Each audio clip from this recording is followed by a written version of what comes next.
Hi everyone, welcome back to GameMaker. It's Mickey, and in this video I wanted to go over a quick little art tool that I found called JuiceFX. I want you to know right away that I've purchased this tool. I purchased it 2 days ago at 25% off, so the sale I believe is going to end soon, so hopefully we'll get this video out before the sale ends. However, I think it is still pretty useful.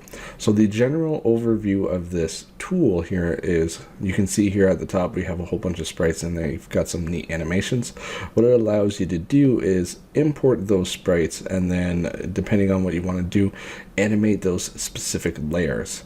So just to go over a couple of them, we have a box that I'm going to be using by Joe Maya, a green slime by Chris Blue, we have a sword by Alex Kahn, and then I want to do something with this clothesline by Remax. And obviously these are all from Open Game Art, so they're free and you can go get them. Just make sure you read the license, as sometimes you'll want to make sure that you include the names and stuff like that. Alright, so let me actually open the program and we'll get right into it. Okay, so what we have in front of us here is the default screen for JuiceFX. It comes with this neat little sprite. We have a bunch of different effects for bursts, so this is a one-time thing, or we have a looped, so timed effects. We can also have grayscale or blurred.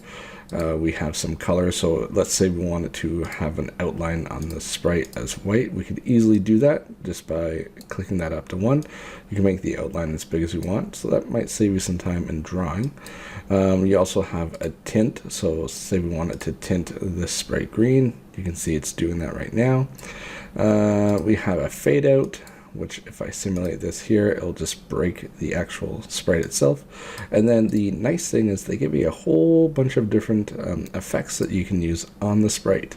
So it comes with a bunch of different things, and we will take a look at that. You can create a new one, you can save your project, load, also the presets and stuff like that.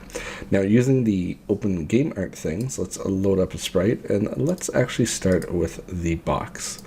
So let's say we're not very good at animating, we don't want to write the code to animate this.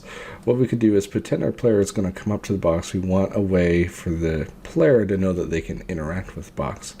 Well, we could easily use some of this stuff here, and let's say we wanted to flash a color over the box just to say that they are able to do that. So you can see just by tuning a couple of sliders here, we're able to get a nice flash. So if our player walked up, we could just play this animation. And we could render it, and once it's rendered, we can either save as a PNG, and if we actually do that now, we'll save it as render.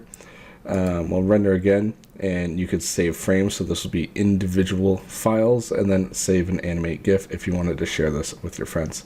So if we switch over to the folder here, you can see that now we have a render.png, and this is our box, and this is all of the frames that it took to turn that box white and then turn it back to a regular box color. So what we can do is we can import this into GameMaker, and we can slice it up and have a nice little animation. So you can see it's pretty powerful already, but let's keep going. Let's do a new one, and I want to bring in the slime this time. So this is a enemy, and let's say we wanted to give a little bit of movement to this enemy. Well, we could easily go over to the presets and we could try out one of these. You can see it's kind of moving back and forth, but what is really neat is, let's go to the timed, which is looped, and let's give it a little bit of, not horizontal story, but let's give it a little bit of a vertical up and down movement. Now the neat thing about this is, yeah, this doesn't look very good, but if I left click in here, I can change the anchor point of this movement. So I can bring it down to the bottom, and you can see that now our slime is just moving up and down. We can make it slower or faster depending on this time value here, and I think that looks pretty cool. Now we can also switch between pixel animation or pure HD, and you'll see right kind of here there's a little bit of an artifact because it's stretching the pixels. If we switch over to HD, you can see everything's much more clear. Now the one thing with HD I found, when I click render here, I'm unable to save it as a sprite sheet, but I can save the frames individually, and however I cannot save the animated GIF. So this is one thing to make sure that you're aware of. Now we have that there. Let's see, if we were done with this animation, let's say we wanted to do if the slime got hit or something, we could easily just come in here and we can choose the hit event, and we can change the wobble and stuff like that. And you can see that this pretty much already made the animation for the hit for us. So once again, we would just render that. We would save the PNG, import that into GameMaker, and then just slice it up. Let's see what else we have. Let's load a sprite, and we have our sword here. So let's open this up, and I'm going to reset everything. And what we can do is, let's say we wanted to kind of animate this. I'm going to change my canvas size so we can see the full sword. So if we wanted to animate it, just moving, slicing down or something, we could load up a pixel program and do that. However, this will save a lot of time. What we can do is we can use the burst. So this is the one time, and let's play with the skew. So you can see we can drag this up, and what's that going to do? So it's rotating the sword. Now remember, we can change the anchor point. So if we put the anchor point, let's say down here at the bottom, you can see that already the sword is kind of being swiped down. So it really also depends on how this is drawn, but let's change the speed to make it faster. Oops.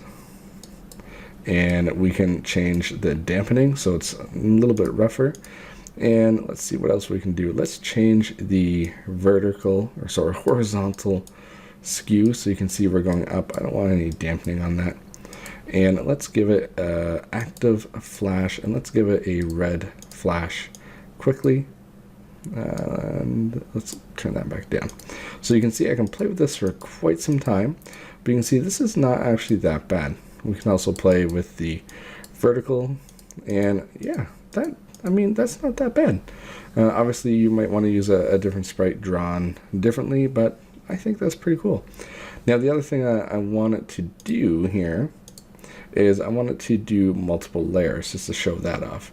So using the signpost here, I've separated them into the clothesline and then the close itself. So I can import the clothesline, and you can see it's here at the top. I'll change my canvas size to something bigger so we can see.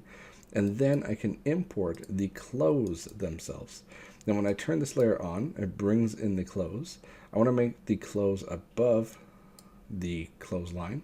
And now what I can do with the clothes themselves, if I go over to preset, let's choose wind, and you can see that now just the clothes are moving. And what I can do is I can left click and just get it to the point where just the socks are moving a little bit, and that's pretty good. So you can see with just a little bit of tweaking, we can have some neat animations here. So we can slow it down or we can speed it up. So to me, that's pretty awesome. Now, I'm not telling you to go out and buy this tool or anything like that, but I just found this maybe last week or so, and I finally purchased it, and I wanted to do a quick video on it because I do think it's pretty cool. I do also have the other tools made by Code Menu Pro and David Mazia. Sorry, I probably butchered your names, but you can find this on itch.io. Check it out. I know they have a demo here at the bottom that you can download, so definitely check that out. Play around with it. So far, I am really enjoying it, and I hope you guys do too.